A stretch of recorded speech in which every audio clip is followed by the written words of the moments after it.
नमस्कार शेतकरी मित्रांनो, शेतकऱ्यांसाठी राज्याचा हवामान पीक पेरणी कापणीनुसार दिनांक 12/8/2024चा खरीप पीक विमा संदर्भातील हा अपडेट आहे। याच्यानुसार आपल्याला कळणार आहे की पीक विमा संदर्भातील काय अपडेट आहे, कसं काय हे सगळ्या गोष्टी आपण याच्यातनं जाणणार आहोत। त्यामुळे शेवटपर्यंत बघा, कुठे स्किप करूच नका जा।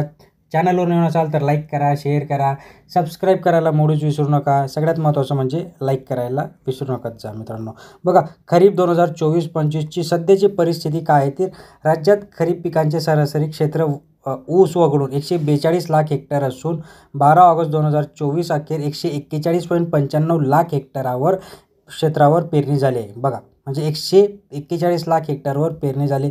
तसेच खरीप पिकांचे ऊस पिकांचं सरासरी क्षेत्र 152.97 लाख हेक्टर असून 143.65 लाख हेक्टर क्षेत्रावर 94% पेरणी लागवड झाली आहे।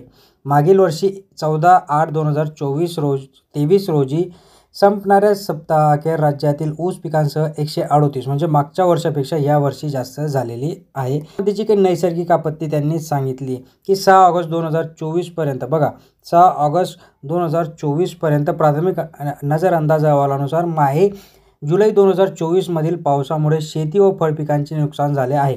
हा सगळ्यात महत्त्वाचा मुद्दा आपल्याला इथे समजून घ्यावा लागणार आहे की शेती व फळपिकांचे नुकसान झाले आहे। यामध्ये जे काही 1,49,027 एवढं जे काही क्षेत्र आहे हे बाधित झालं आहे, तर जमीन खरडून गेलेले क्षेत्र 500.33 हेक्टर एवढं आहे।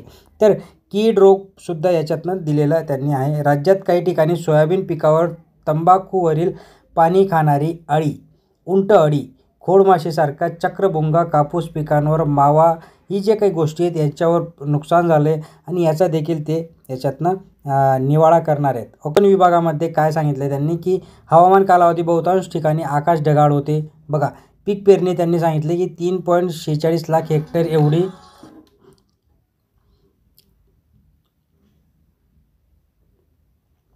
पीक परिस्थिती सांगितली त्यांनी की भात व नाचणी पिकांच्या पुनर्लागवडीचे अंतिम टप्प्यात आहेत।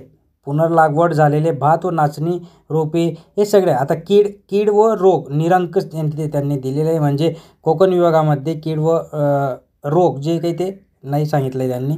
पुढे चालूया नाशिक जिल्ह्यामध्ये पण सध्या पीक परिस्थिती काय सांगितली की भात पिकांच्या पुनर्लागवडीचे कामे अंतिम टप्प्यात आहेत। पुनर्लागवड झालेले भात पीक वाढीच्या व ते फुटण्याच्या अवस्थेत आहेत। बघा, इथेही त्यांनी सांगितलं की कीड रोग, कीड रोग काय सांगितलं की विभागात काही ठिकाणी कापूस पिकांवर गुलाबी बोंड अळीचा, मका पिकावर लष्करी अळीचा अल्प प्रमाणात प्रादुर्भाव आढळलेला आहे। तर कोकण विभागामध्ये देखील त्यांनी सांगितले की पुणे विभागातील विभागात काही ठिकाणी सोयाबीन पिकावर उंट अळी, कापूस पिकावर गुलाबी अळी, मावा, तुडतुडे, मूग, उडीद पिकावर पाने खाणाऱ्या अळीचा, मका पिकावर प्रादुर्भाव आढळून येत आहे। बघा, किती महत्त्वाची माहिती इथे आपल्याला मिळते, त्यामुळे म्हणतो शेवटपर्यंत बघत जा। आता कोकण विभागात त्यांनी काय सांगितलं की विभागात काही ठिकाणी ज्वारी, मका पिकावर लष्करी अळीचा अल्प प्रमाणात प्रादुर्भाव आढळून येत आहे। बघा, अल्प प्रमाणात प्रादुर्भाव इथे आढळून येत आहे। छत्रपती संभाजीनगर विभागामध्ये त्यांनी सांगितले की कीड व रोग विभागात काही ठिकाणी उडीद पिकांमध्ये मावा किडीचा, सोयाबीन पिकांवर चक्रभुंगा, पाने खाणारी अळी, खोडमाशी, उंट अळी, पाने गुंडाळणारी अळी, कापूस पिकांवर गुलाबी बोंड अळी, रस शोषणाऱ्या किडीचा मकांवर प्रादुर्भाव असल्याचं इथे त्यांनी सांगितलेलं आहे। आता लातूर विभाग पण जाणून घेऊया।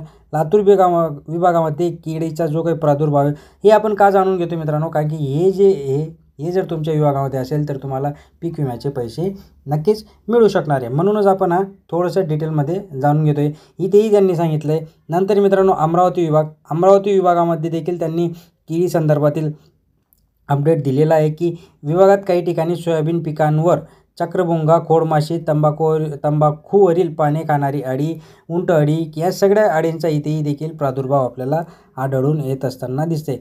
नागपूर विभागात देखील त्यांनी सांगितलं की नागपूर विभागात देखील काही ठिकाणी भात पिकांवर निळे भोंगरे, कापूस पिकांवर मावा, तुडतुडे, सोयाबीन, तंबाखूवरील पाने खाणारी अळी, उंट अळी या सगळ्यांचा प्रादुर्भाव इथे त्यांनी दिलेला आहे। आता खरीप पीक विमा योजना 2024 संदर्भात अखेर शेतकरी संख्या किती 1,67,000 एवढी संख्या त्यांनी दिलेली आहे आणि विमा संरक्षित क्षेत्र 112.15 लाख एवढं हेक्टर एवढं त्यांनी दिलेलं आहे. आता याच्यानुसार जे काही पीक पेरणीचे जे काही अहवाल असतात या अहवालानुसार आता शेतकऱ्यांना नक्कीच याच्यातनं पैसे मिळणार आहेत मित्रांनो. आणि म्हणूनच म्हणतो की महत्त्वपूर्ण माहितीसाठी आपल्या चॅनलला सबस्क्राईब करून ठेवा. सगळ्यात महत्त्वाचं सबस्क्राईब करा.